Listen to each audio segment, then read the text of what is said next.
안녕하세요. 저는 경기도에서 거주 중인 33살 먹은 주부입니다. 32살 때 시집와서 남편이랑 분가해서 살았고요.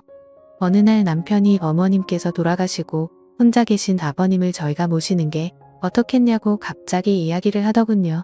어느 누가 갑자기 저런 말을 하는데 좋다고 할 수 있겠어요. 그 일로 남편이랑 많이 싸웠어요. 위에 형님도 있으신데 왜 우리가 모시냐고.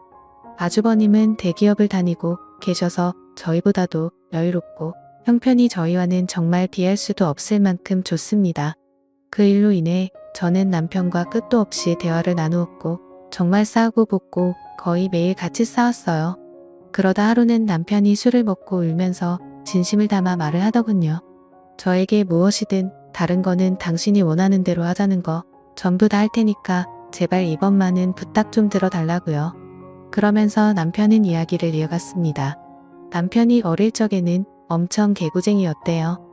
매일 사고 치고 다니고 해서 아버님께서 매번 뒷 수습하러 다니셨다고 하더라고요. 남편이 어릴 때 골목에서 놀고 있는데 지나가던 중간 크기의 트럭에 받칠 뻔한 걸 아버님이 보시고 남편 대신 부딪히셨는데 그것 때문에 지금도 오른쪽 어깨를 잘못 쓰신대요. 그리고 아버님 하시던 일이 노가다였는데 남편이 군 제대하고도 26살 때쯤까지 놀고 먹었더랍니다. 아버님이 남편을 늦게 낳으셔서 지금 아버님 연세가 68세 되세요. 남편은 33살이고요. 60세 넘으셨을 때도 노가다 하시면서 가족들 먹여 살리고 고생만 하셨다네요. 노가다를 오래 하면 시멘트 독이라고 하나? 하여튼 그것 때문에 손도 쩍쩍 갈라지셔서 겨울만 되면 많이 아파하신다고 하더라고요. 평생 모아오신 재산으로 마련하셨던 조그만한 집도 아주버님이랑 남편 결혼할 때 집장만 해주신다고 파시고 지금은 월세 내면서 원룸에 들어가서 사신다고 하더라고요. 그런데 어머님까지 돌아가시고 혼자 계신 거 보니 마음이 아파서 눈물이 자주 난다고 하더라고요. 저희가 살림이 넉넉했으면 이런 걱정도 안 할 텐데요. 저는 집에서 살림을 하는 평범한 주부이고 남편은 혼자 직장을 다니는데 일반적인 중소기업을 다니고 이직한 지 얼마 되지 않아 한 달에 세후 150 정도를 벌어옵니다.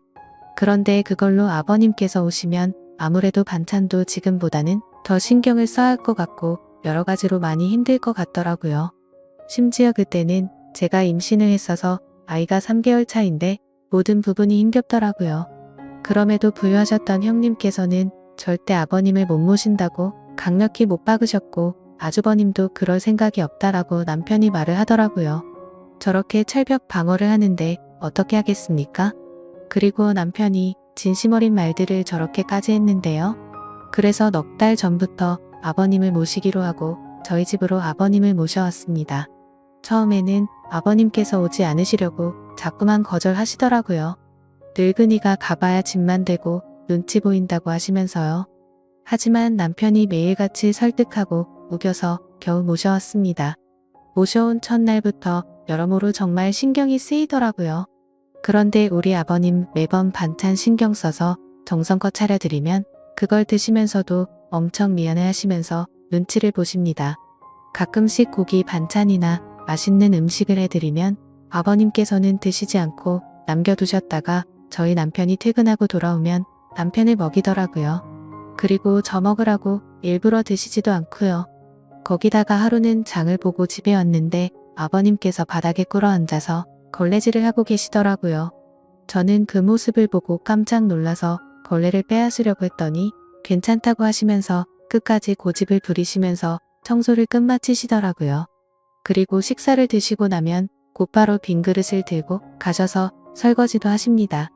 아버님께 하지 말라고 몇 번을 말씀드리고 그릇들을 뺏어도 보지만 아버님은 설거지를 하시는 게 그게 마음이 편하시답니다. 제가 왜 아버님의 마음을 모르겠어요. 이 못난 며느리 눈치 보이시니 그렇게 행동하시는 거 압니다. 그래서 저도 정말 더 마음이 아픕니다.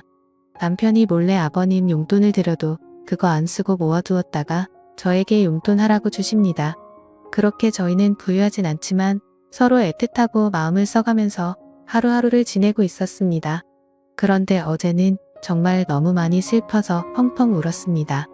아버님께 죄인이라도 된 듯해서 눈물이 왈칵 나오는데 참을 수가 없더라고요. 한 달 전쯤부터 아버님께서 아침에 나가시면 저녁 때쯤 들어오시더라고요. 어디 놀러라도 가시는 것 같아서 용돈을 드려도 받으시지도 않고 웃으시면서 다녀올게 하시면서 매일같이 나가셨습니다. 저는 그래서 그냥 집안에만 있으시기엔 답답하셔서 산책이라도 다녀오시다 보다 하고서 크게 생각을 하지는 않았습니다. 그런데 어제 장을 보러 슈퍼에 갔다가 아래층 주인 아주머니를 만나게 되었습니다. 그런데 그 주인 아주머니께서 제게 어렵게 말씀을 하시더라고요. 오다가 이 집 할아버지 봤는데 유모차에 박수 실어서 가던데. 이 말을 듣고 저는 상상조차 못 해봤던 일에 깜짝 놀랐습니다. 네, 맞습니다.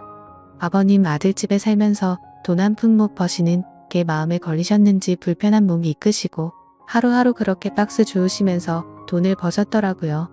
저는 그 이야기를 듣고 장을 보다 말고 밖으로 뛰쳐나갔습니다. 아버님 찾으려고 이리저리 돌아다녀도 안 보이시더라고요. 너무 죄송하고 가슴이 아파서 집에 들어와서 정말 한없이 엉엉 울었습니다. 한참을 울고 나서 남편에게 전화해 오늘의 상황을 말하니 남편도 아무 말이 없더군요. 한참의 정적이 흐르고 남편은 일찍 들어간다고 말하고 그렇게 통화를 끊었고 남편은 저녁 5시 조금 넘어서 평소보다 일찍 퇴근하고 들어왔습니다. 남편도 마음이 정말 안 좋은지 표정도 너무 어두웠고 집에 들어오자마자 가방만 내려두고 아버님을 찾으러 나간다고 하곤 바로 집 밖으로 나갔습니다. 제가 정말 바보였고 한심한 며느리였습니다. 그렇게 매일같이 나가셨는데 관심을 가지고 진작 이 사실을 알았어야 했는데 말이죠. 며칠 전부터 아버님께서 저 먹으라고 봉지에 들려주시던 과일과 과자들을 받으면서도 아버님께서 사오신 것인지 일을 해서 사온 것인가라는 생각도 못했다니 정말 한심스럽습니다. 못난 며느리 눈치 안 보셔도 되는데 그게 불편하셨던지 아들 집 오셔서도 편하게 지내지도 못하시고 매일같이 눈치만 보시다 불편하신 몸 이끌고 그렇게 일을 하고 계셨다니. 친정에 저희 아빠도 고생만 하시다가 돌아가셨는데 돌아가신 아빠 생각도 나고 해서 그렇게 저는 또 다시 한참을 펑펑 울었습니다. 그날따라 아버님 웃으실 때 얼굴에 깊게 패인 많은 주름들과 평생 고생을 하셔서 손목에서 갈라진 피부가 자꾸 눈앞에 아른거리고 생각나면서 너무나도 죄송한 마음에 남편이 아버님이랑 들어올 때까지 울고 있었습니다. 남편이 아버님을 찾아 나가고 1시간 정도 좀 넘어서 남편이 아버님을 모시고 집으로 들어오더라고요. 아버님 들어오시면서도 제 눈치를 보시면서 뒤에 끌고 오던 유모차를 숨기시는 모습이 왜 그리 마음이 아플까요? 오히려 죄송해야 할 건 저인데요.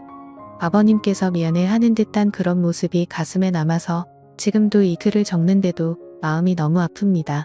저는 아버님의 모습을 보자마자 아버님께 달려가서 죄송하다며 손을 꼭 붙잡고서 또 펑펑 울었습니다.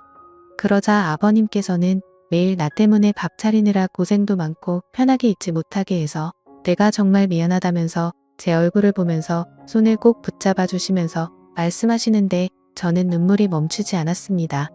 저는 그날 아버님의 손을 처음으로 만져봤습니다. 평생을 고생하시면서 지내온 아버님의 손 심하게 갈라지신 손등과 굳은 살 베인 손의 마음이 너무 아팠어요. 방안에 모시고 나서도 죄송하다며 그렇게 펑펑 울었습니다. 아버님 식사 챙겨드리려고 부엌에 와서도 요리를 하고 있는데도 왜 그리 눈물이 그치지가 않던지 남편은 아버님께 다시는 그런 일 하시지 말라고 말했고 앞으로는 제가 더 열심히 일해서 벌면 되니까 그런 일 하시지 말라고 아버님께 확답을 받아냈습니다. 그렇게 이야기를 끝마치고서 3명이 오순도순 모여서 함께 저녁을 먹었습니다. 밥을 먹는데도 아버님 손을 보면서 자꾸 가슴이 아프더라고요.